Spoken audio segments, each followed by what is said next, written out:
Singhania Buildcon group presents Jana Gana मन property fest bumper lucky draw के साथ 20 जनवरी से 30 जनवरी तक। हम हैं सिंघानिया बिल्डकॉन।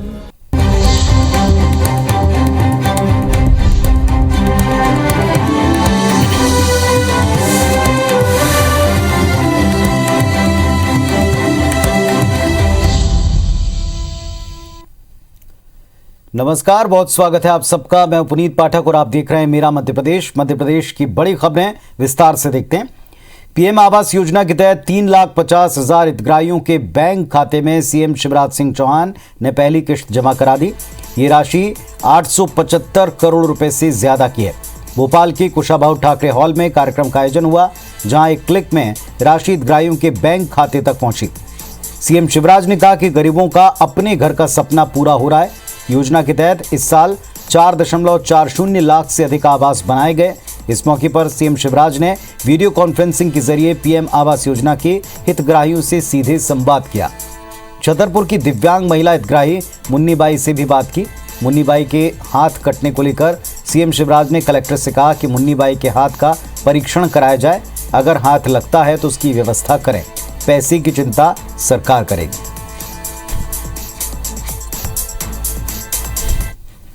आप कल्पना कर सकते हैं, ये सरकार 35 लाख लोगों को मकान बना के दे चुकी है। ये अभी जो स्वीकृत हुए वो इसके अलावा है, और जिनके मकान अभी स्वीकृत नहीं हुए वो भाई बहन भी चिंता ना करे, जल्दी तुम्हारे मकान बनाने का सपना भी पूरा करेंगे मध्य प्रदेश की धरती पर। सीएम शिवराज सिंह चौहान ने ग्रामीणों से अपील करते हुए कहा है कि वो एक पेड़ जरूर लगाएं और अपने गांव का जन्मदिन मनाएं। सक्षम लोग आंगनबाड़ियों को गोद लें। मुख्यमंत्री ने कहा कि वो भी कल नर्मदा जयंती पर अपने गांव जैत जाएंगे और कार्यक्रम में शामिल होंगे। ग्रामीणों के आपसी विवाद को लेकर मुख्यमंत्री ने कहा कि गांव के बारे में चिंता करें। सरकारी योजनाओं का लाभ कैसे मिल सकता है। आपसी झगड़े मनमुटाव को थाने के बजाय आपस में ही सुलझाएं। आपसी विवाद में थाना कचहरी न जाएं। मुख्यमंत्री ने ग्राम पंचायत और ग्राम सभा के जरिए विवाद सुलझाने पर जोर दिया। सीएम ने कहा कि ऐसे गांव जहां 3 साल तक कोई रिपोर्ट थाने में दर्ज नहीं होगी, उन्हें समरस गांव का सम्मान मिलेगा।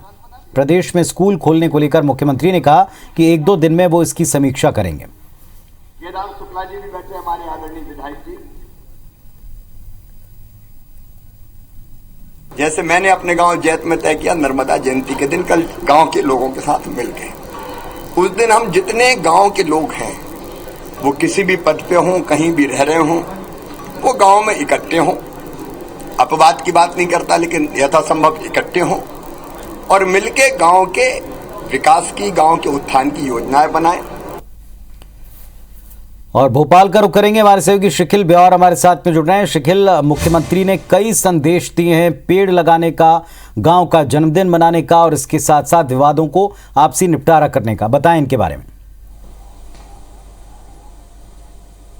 देखिए, निश्चित तौर पर जिस प्रकार से मध्य प्रदेश में अभी शहरों को स्मार्ट बनाने की कवायद की जा रही थी, अब कहीं ना कहीं गांवों को स्मार्ट बनाने की बात सीएम शिवराज सिंह चौहान ने की है। हालांकि उन्होंने विजन पहले ही साफ किया था कि इस गांव को जो है वो स्मार्ट बनाया जाए, और इसके लिए उन्होंने एक जो प्लान है वो यहाँ पर दिया है और बताया है कि जिस प्रकार से जन्मदिन मनाए जाते हैं वैसे ही गाँव की जन्मदिन यहाँ पर मनाया जाए। और इतना ही नहीं, बल्कि ये भी बताया गया है कि 3 साल तक जिस गाँव की FIR दर्ज नहीं की गई है उन्हें समरस गांव का सम्मान भी दिया जाएगा। और यह जो इसे देखा यहाँ पर इस प्रकार से जाए कि जो शहरी क्षेत्रों के अभी तक रोड मैप तैयार किए जाते थे, जिस प्रकार से उनकी प्लानिंग की जाती थी, अब वैसे दिया है कि वहां भी अब इसी प्रकार से प्लानिंग की जाए। और इस बयान में सबसे खास बात यह रही कि सीएम शिवराज सिंह चौहान ने यह भी कहा कि गाँव के जो मास्टर प्लान है वो कहीं ना कहीं बनाया जाए, जो पंचायत स्तर के मास्टर प्लान जो है वो बन सकेंगे। और इसमें बड़ी बात यह होगी कि जिस प्रकार से अभी तक देखा जा रहा था कि गांव की जो अधोसंरचना या इंफ्रास्ट्रक्चर जिसको हम कहते हैं, कहीं ना कहीं एक बिखरी हुई सी दिखाई देती है और व्यवस्थित रूप से गांव का जो स्ट्रक्चर है वो दिखाई नहीं देता। और इसी को देखते हुए उन्होंने ये निर्देश दिया है कि पंचायत स्तर पर मास्टर प्लान बनाए जाएं और इन मास्टर प्लानों के आधार पर ही जो गांव का विकास है या सड़कों की योजनाओं के साथ साथ जो आवासीय लैंड यूजों का जो प्रावधान है वो कहीं ना कहीं किया जाए। और यही बात है कि इस प्रकार से जिस प्रकार से जो बयान आज दिए गए हैं है कि उन्होंने कहा है कि झगड़े जो हैं वो आपस में निपटाएं और कहीं ना कहीं जो पंचायत स्तर को अपने आप में डेवलप यहाँ पर किया जाए। और सबसे बड़ा अहम जो देखा जाता है कि गाँव में विकास के लिए बातचीत की जाए या वहाँ के जो छात्र होते हैं, छोटे छात्र जो होते हैं, जो आंगनवाड़ियों में शरण लेते हैं, आंगनवाड़ियों में पढ़ते हैं, उनका पोषण आहार भी आंगनवाड़ियों से होता है। और प्रदेश में लगातार जिस प्रकार से आंगनवाड़ियों की संख्या बढ़ी है और कहीं ना कहीं महिला एवं बाल विकास का बजट भी लगातार बढ़ा है और इसी को देखते हुए जन भागीदारी के रूप में आंगनवाड़ियों को विकसित करने की बात सीएम शिवराज सिंह चौहान ने कही है और यही कहा है कि जो समृद्ध लोग हैं वो आंगनवाड़ियों को गोद यहां पर लें। देखा जाए तो केंद्र सरकार की एक योजना है जिसके आधार पर सांसद जो है वो गांव को गोद लेते हैं, लेकिन जिस प्रकार से आंगनवाड़ियों को गोद लेने की बात कही गई है, कहीं ना कहीं ये विकास को लेकर बात कही गई है और इसका असर भी जो है वो दिखाई देगा। तो एक महत्वपूर्ण जो एक प्लानिंग है उसे आज मुख्यमंत्री ने मंच से साझा किया है। निर्देश कई प्रकार के दिए गए हैं, फिर मास्टर प्लान की बात हो, एफआईआर से संबंधित बात हो, समरसता सम्मान की बात हो, आपसी जो मनमुटाव है उनको पंचायत स्तर पर हल करने की बात हो, तो एक बड़ा विजन जो है वो मध्य प्रदेश के गांव के विकास का यहां पर दिखाई देता है। जी चलिए, बहुत शुक्रिया आपका इस पूरी जानकारी के लिए। तो गांव के विकास को लेकर एक विजन मुख्यमंत्री ने साझा किया, लोगों से कहा है कि विवाद आपस में सुलझाएं, गांव का जन्मदिन मनाएं और साथ ही एक वृक्ष जरूर लगाएं। मध्य प्रदेश में बीजेपी का बूथ विस्तारक अभियान जारी है। खरगोन के गोगांवा मंडल के दयालपुर बूथ पर बीजेपी प्रदेश अध्यक्ष वीरी शर्मा पहुंचे, उनका जोरदार स्वागत किया गया। बीजेपी कार्यकर्ताओं को उन्होंने टिप्स दिए, निर्देश भी दिए। इस दौरान वीरी शर्मा प्रसिद्ध सिद्धिविनायक गणेश मंदिर पहुंचे और भगवान से आशीर्वाद लिया। मीडिया से बात करते हुए वीरी शर्मा ने कहा कि इस अभियान के जरिए हम लोगों तक पहुंच रहे हैं, बूथ को सशक्त बना रहे हैं। वहीं कांग्रेस के घर घर चलो अभियान को लेकर कहा, अच्छी बात है कि कोई भी दल अपने संगठन को आगे बढ़ाने के लिए काम करता है। शर्मा ने मध्य प्रदेश के 4 लोगों को पद्म सम्मान मिलने पर कहा कि बीजेपी ने योग्यता को सम्मान दिया है। कांग्रेस ने निशाना साधते हुए कहा कि बीजेपी से लोगों का मोह भंग हो चुका है, बूथ विस्तारक अभियान महज दिखावा है। भारतीय जनता पार्टी मध्य प्रदेश ने पूरे देश के अंदर हम एक पद्धति पर काम करते हैं, हम एक विचार पर काम करते हैं और हमारे लिए देश पहले है। ऐसे फुटपाथ पर रहने वाले व्यक्ति जिनके पैरों में जूते चप्पल नहीं है, उनको पद्मश्री से सम्मानित माननीय प्रधानमंत्री जी ने किया है। ढूंढ ढूंढ करके इस योग्य कौन लोग हैं, योग्यता का सम्मान इस देश के अंदर भारत के लोकप्रिय प्रधानमंत्री नरेंद्र मोदी जी ने दिया है। पूर्व उपराष्ट्रपति हामिद अंसारी के विवादित बयान पर मध्य प्रदेश के गृह मंत्री ने निशाना साधते हुए कहा कि ज्यों-ज्यों यूपी के चुनाव नजदीक आ रहे हैं, टुकड़े टुकड़े गैंग के समर्थक बेनकाब हो रहे हैं। हामिद अंसारी को देश ने 2 बार उपराष्ट्रपति बनाया। वैश्विक मंच पर राष्ट्र विरोधी बातें करके उन्होंने ओछी मानसिकता का परिचय दिया है। कांग्रेस के नेता चाहे दिग्विजय सिंह हो, सलमान खुर्शीद, राशिद अल्वी हो, किसी भी स्तर पर राष्ट्र विरोधी बातें करने या राष्ट्र को बदनाम करने में कोई कसर नहीं छोड़ते। आपको बता दें, हामिद अंसारी ने पाकिस्तान की खुफिया एजेंसी ISI से जुड़ी एक संस्था के कार्यक्रम में देश के खिलाफ विवादित बातें कही थी। गणतंत्र दिवस पर इंडियन अमेरिकन मुस्लिम काउंसिल की तरफ से आयोजित कार्यक्रम में अंसारी ने देश के लोकतंत्र की आलोचना की, साथ ही कहा कि भारत में असहिष्णुता बढ़ी है। जैसे जैसे उत्तर प्रदेश का चुनाव नजदीक आता जा रहा है,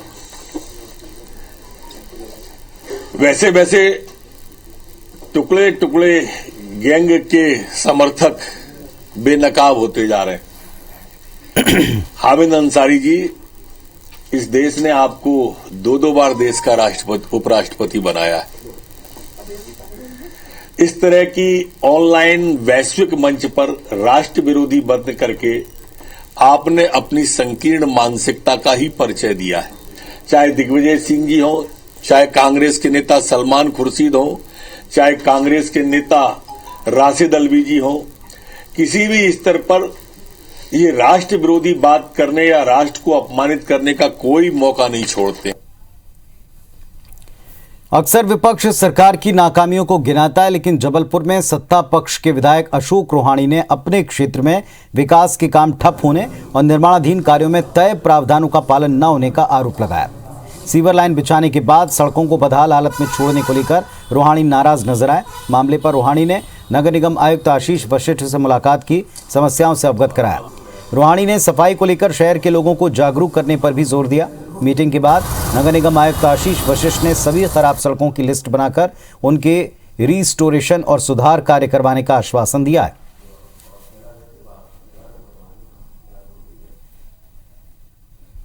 कैंट विधानसभा के अंतर्गत जो विकास कार्य रुके हुए हैं उन विकास कार्यों को गति देने के लिए आज आयुक्त महोदय के साथ सभी कार्यकर्ताओं ने बैठक की और आज हम सब ने कैंट विधानसभा के कार्यकर्ताओं ने एक संकल्प भी लिया है कि हम स्वच्छता में नगर निगम को सहयोग करेंगे और सुबह 8 से 10 हमारा कार्यकर्ता फील्ड में रहेगा।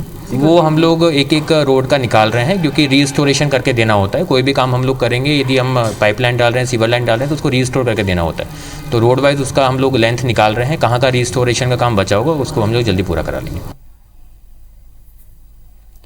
दिल्ली में सुप्रीम कोर्ट में प्रमोशन में आरक्षण के मुद्दे पर सुनवाई हुई। सुप्रीम कोर्ट ने मामले में अहम आदेश देते हुए कहा कि राज्य सरकार अधिकारियों और कर्मचारियों के कैडर के हिसाब से डेटा तैयार करें। हम इसके लिए अपनी तरफ से कोई नया पैमाना तय नहीं करेंगे। बिना आंकड़ों के रिजर्वेशन पर फैसला नहीं हो सकता। साथ ही कहा कि प्रमोशन में रिजर्वेशन पर नियमों में बदलाव नहीं किया गया, लेकिन राज्य सरकार SC/ST प्रतिनिधित्व की जानकारी दे। केंद्र और राज्यों से जुड़े आरक्षण के मामले में स्पष्टता पर सुनवाई 24 फरवरी से शुरू होगी। इस दौरान कोर्ट सरकार का पक्ष सुनेगी। मध्य प्रदेश में प्रमोशन में आरक्षण के मामले में अदालत में होने से अप्रैल 2016 से कर्मचारियों की पदोन्नति नहीं हो पाई। हजारों कर्मचारी बिना प्रमोशन के रिटायर भी हो चुके। मामले में राज्य सरकार की प्रवक्ता मंत्री नरोत्तम मिश्रा ने कहा कि सुप्रीम कोर्ट का निर्णय सिरमाथे, फैसले का पालन होगा। कांग्रेस विधायक PC शर्मा ने सरकार पर प्रमोशन में आरक्षण मामले में कोर्ट में सही से पक्ष नहीं रखने का आरोप दोहराया। सुप्रीम कोर्ट का जो भी निर्णय होगा सरमाथे होगा। कल बैठक समूह की हुई थी, अगली बैठक अब 2 तारीख को रखी गई है। मध्य प्रदेश की बीजेपी की सरकार उलझा रही है। ठीक से वहाँ पे सुप्रीम कोर्ट में पैरवी नहीं की। कल भी इन्होंने मीटिंग की, कोई डिसीजन लिया नहीं। सुप्रीम कोर्ट मैं समझता हूँ कि उसमें सही फैसला करेगा और जो भी लोग हैं उनको लाभ मिलना चाहिए कर्मचारियों को। इंदौर के बहुचर्चित भय्यूजी महाराज सुसाइड केस में जिला कोर्ट ने 3 आरोपियों को दोषी करार देते हुए 6-6 साल की कैद की सजा सुनाई। दोषियों में सेवादार विनायक, केयरटेकर पलक, ड्राइवर शरद शामिल हैं। 3 साल में 32 गवाह और 150 से ज्यादा लोगों की इस मामले में सुनवाई हुई है।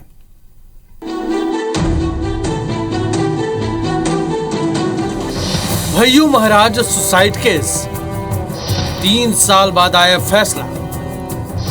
सलाखों के पीछे गुनहगार, 3 दोषियों को 6-6 साल की सजा।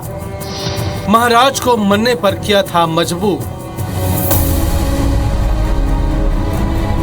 इंदौर के high profile Bhaiyyuji Maharaj suicide case में आखिरकार 3 साल बाद कोर्ट का फैसला आ गया। इंदौर जिला कोर्ट ने भय्यू महाराज के शिष्या पलक, मुख्य सेवादार विनायक और ड्राइवर शरद को दोषी ठहराया है। तीनों को 6-6 साल कैद की सजा सुनाई गई है। मामला 12 जून 2018 का है। भय्यू महाराज ने सिल्वर स्प्रिंग स्थित अपने आवास पर सर्विस रिवॉल्वर से गोली मारकर आत्महत्या कर ली थी। पुलिस ने ब्लैकमेलिंग और आत्महत्या के लिए उकसाने के लिए भय्यू महाराज के सेवादार विनायक, केयरटेकर पलक और ड्राइवर शरद को गिरफ्तार किया था। कोर्ट में भय्यू महाराज की दूसरी पत्नी डॉक्टर आयुषी, उनकी बेटी कुहू और बहनों के भी बयान हुए थे। डॉक्टर आयुषी ने सेवादार विनायक, पलक और ड्राइवर पर महाराज को ब्लैकमेल कर उन्हें आत्महत्या के लिए उकसाने का आरोप लगाया था। कोर्ट में आरोपी पक्ष के वकील की ओर से सबूतों के साथ बताया गया कि भय्यू महाराज की दूसरी पत्नी डॉक्टर आयुषी और उनकी बेटी कुहू के घरेलू क्लेश के चलते महाराज ने आत्महत्या की, लेकिन कोर्ट ने सभी तथ्यों को नकार दिया और अपना फैसला सुनाया। इन तीनों लोगों ने भय्यू महाराज को इस तरीके से दुष्प्रेरित कर दिया था जिसके कारण उनके पास कोई दूसरा चारा नहीं था, इसलिए उनको आत्महत्या करनी पड़ी थी। ये लोग भय्यू महाराज को बहुत प्रताड़ित करते थे, उसके कारण ये घटना घटित हुई थी। जिला कोर्ट के फैसले से आरोपी पक्ष बेहद खफा है। बचाव पक्ष के वकील ने आदेश को चैलेंज करते हुए हाईकोर्ट जाने की बात कही है। हमने प्रकरण में प्रमाणित किया है कि आयुषी ने अपनी हाथ की नस काटी, आयुषी ने महाराज से झगड़े किए, आयुषी ने घर के फोटोग्राफ हटा दिए, इन सारी बातों को रिकॉर्ड पे कहीं जजमेंट में लिया ही नहीं गया है और महाराज ने मरने के पहले जो बात लिखी थी उसको भी तवज्जो नहीं दी गई है। इसलिए हमारे लिए अपील का आधार बनता है और हम उच्च न्यायालय जाकर इन तीनों के लिए न्याय की गुहार करेंगे। कम उम्र में ही देश में अपनी पहचान बनाने वाले भय्यू जी महाराज को अपने खास लोगों की नजदीकी ही भारी पड़ी। विश्वास और घात के धागों में उलझकर महाराज को जान देने पर मजबूर होना पड़ा। दूसरों को जिंदगी जीने के रास्ते दिखाने वाला संत दुनियादारी में खुद उलझकर अपनी जिंदगी गंवा बैठा। रवि सिसोदिया, IBC 24, इंदौर। चलिए देखते हैं दिन की बिग न्यूज। मधुकुंज अगरबत्ती प्रेजेंट्स बिग न्यूज। अगरबत्ती हो तो मधुकुंज।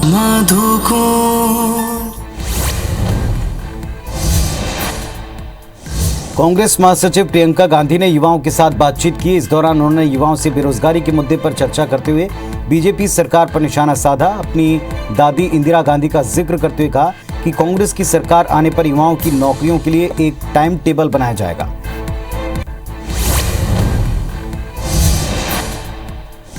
उत्तर प्रदेश के गढ़मुक्तेश्वर में जनता को संबोधित करते हुए सीएम योगी ने विपक्ष पर निशाना साधा। कहा कि पिछली सरकार के समय गरीब भूख से मरता था, किसान कर्ज के बोझ तले दबकर आत्महत्या करता था, नौजवान पलायन करता था, बेटियां स्कूल नहीं जा पाती थी। अब बीजेपी सरकार में विकास के साथ साथ प्रदेश में सुरक्षा का माहौल भी है।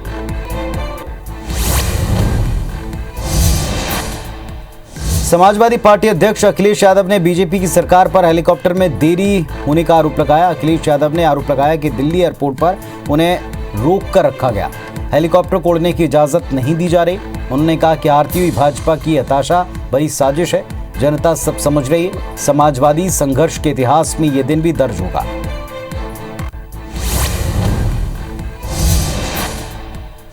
पंजाब विधानसभा चुनाव में कांग्रेस के सीएम चेहरे पर चल रहा विवाद खत्म होने को है। कांग्रेस आला कमान ने नाम तय कर लिया। मौजूदा सीएम चरणजीत सिंह चन्नी ही कांग्रेस की तरफ से अगले नाम होंगे। 10 फरवरी से पहले इसकी घोषणा कर दी जाएगी। चुनाव में किसी तरह के नुकसान से बचने के लिए कांग्रेस ने कदम उठाया।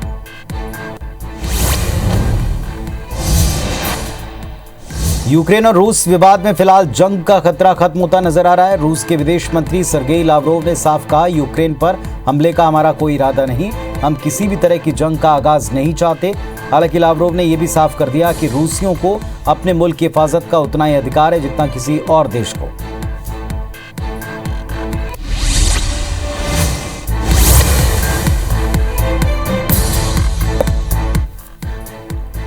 कुछ और खबरें देखते हैं। नरसिंहपुर के अवंतीबाई वार्ड का एक वीडियो सोशल मीडिया पर जमकर वायरल हो रहा है, जिसमें कुछ युवक ट्रैक्टर चालक पर ताबड़तोड़ पथराव कर रहे हैं। ट्रैक्टर चालक किसी तरह अपनी जान बचाने की कोशिश कर रहा है। हालांकि सोशल मीडिया में वीडियो वायरल होने के बाद कोतवाली थाने में दोनों पक्षों पर केस दर्ज हुआ है। पुलिस के मुताबिक रैली लेकर निकल रहे युवाओं का ट्रैक्टर चालक से विवाद हुआ था और इसी विवाद के चलते युवक हिंसक हो गए और उन्होंने ट्रैक्टर चालक पर पथराव शुरू कर दिया। वीडियो में जो युवक पत्थर मारते नजर आ रहे हैं, उनकी पहचान कर उन पर सख्त कार्रवाई के लिए कहा गया है। जो ट्रैक्टर चालक जब वहाँ से गुजर रहा था तो जो लोग कुछ रैली निकाल रहे थे तो उनके साथ इनका कुछ विवाद हुआ था और इसी बात पे ये वीडियो हम लोगों ने भी देखा है और उसको वीडियो को भी एविडेंस के रूप में हम लोग लेकर जो भी लोग उसमें दिख रहे हैं उसके ऊपर पथराव करते हुए सभी पे हम लोग वैधानिक कार्रवाई करेंगे। सीहोर से खबर है, जहां पुलिस पर थाने में फरियादी से मारपीट का आरोप लगा है। अहमदपुर थाने में एक पीड़ित परिवार शिकायत लेकर पहुंचा तो थाने में मौजूद पुलिसकर्मी नाराज हो गए। थाने के अंदर का वीडियो सोशल मीडिया पर वायरल हो रहा है। पीड़ित महिला ने बताया कि हमारा विवाद हो गया था, जिसकी शिकायत करने हम थाने पहुंचे और पुलिसकर्मी से रिपोर्ट लिखने की बात कही। वो हमारी रिपोर्ट न लिखते हुए दूसरे पक्ष की रिपोर्ट लिखने लगा। महिला ने बताया कि हमने रिपोर्ट लिखने को कहा तो उन्होंने पैर से मारा और बेटे साहिल से उलझ गए। महिला ने कहा कि ऐसे पुलिसकर्मियों के खिलाफ वो कार्रवाई चाहती हैं। इसकी शिकायत वो सीएम हेल्पलाइन में भी करेंगी। इस मामले में थाना प्रभारी ने बताया कि मेरे संज्ञान में ये प्रकरण आया है। उन्होंने जांच के बाद उचित कार्रवाई की बात कही है। रिपोर्ट लिखवाने गए तिवारी जी उठ के भी खड़े नहीं हुए और जो सामने वाला गया रिपोर्ट लिखवाने वो बदतमीजी करने लगा। तो तिवारी जी ने हमें लात उठा के मारी, 2 लातें, और हमारे साहिल से झूम गए। कुल मिला के कार्रवाई चाहता हूँ। मेरी मम्मी की बेइज्जती हुई है और मैं कुल मिला के उस पर पूरी तरीके से कार्रवाई चाहता हूँ। बिल्कुल ऐसे व्यक्ति की कोई जरूरत ही नहीं है पुलिस थाने के अंदर। कर्मचारी ने किसी भी फरियादी या किसी से अगर मिसबिहेव किया है तो उसकी हम जानकारी करेंगे और अगर गलत पाया जाता है तो वरिष्ठ अधिकारियों के संज्ञान में मुझसे दिलाई जाएगी। ग्वालियर के जीवाजी विश्वविद्यालय में प्रदर्शन के दौरान एनएसयूआई के प्रदेश उपाध्यक्ष और ग्वालियर जिलाध्यक्ष शिवराज यादव को गिरफ्तार कराए जाने के मामले ने तूल पकड़ लिया। इस घटना को लेकर एनएसयूआई के समर्थन में कांग्रेस भी उतर आई। लिहाजा जीवाजी विश्वविद्यालय के मेन गेट के बाहर एनएसयूआई और कांग्रेस नेताओं ने धरना देकर विरोध प्रदर्शित किया और विश्वविद्यालय में धारा 52 लगाए जाने की मांग उठाई। गुरुवार को कार्यकर्ता मैनेजमेंट स्टूडेंट के समर्थन में यूनिवर्सिटी के एडमिनिस्ट्रेशन ब्लॉक में कुलपति के केबिन के बाहर प्रदर्शन कर रहे थे। इस बात की जानकारी कलेक्टर कौशलेंद्र विक्रम सिंह को लगी तो आग बबूला हो गए। उन्होंने छात्र छात्राओं की जमकर क्लास ली। इस पर एनएसयूआई नेता शिवराज यादव ने आपत्ति जताते हुए कलेक्टर पर छात्र छात्राओं की आवाज दबाने का आरोप लगाया। इससे कलेक्टर गुस्से में आ गए। उन्होंने फौरन शिवराज यादव को गिरफ्तार करा दिया। हालांकि बाद में रिहा भी कर दिया, लेकिन एनएसयूआई और कांग्रेस ने इस मुद्दे पर सियासी जंग छेड़ दी है।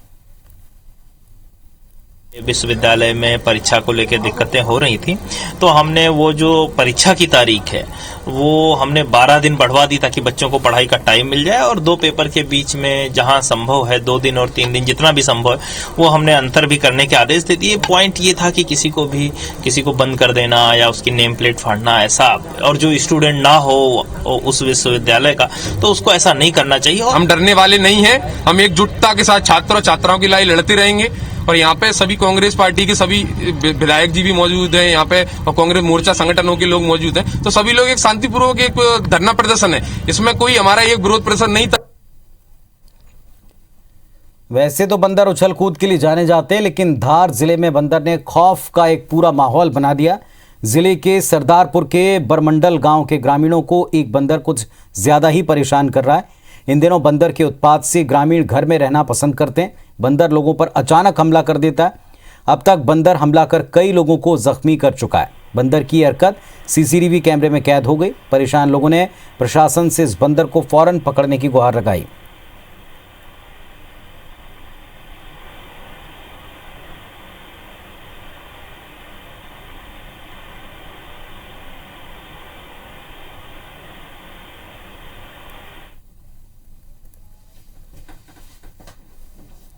तो इस बुलेटिन में फिलहाल इतना ही। खबरों अपडेट्स के लिए आप देखते रहें IBC 24। नमस्कार।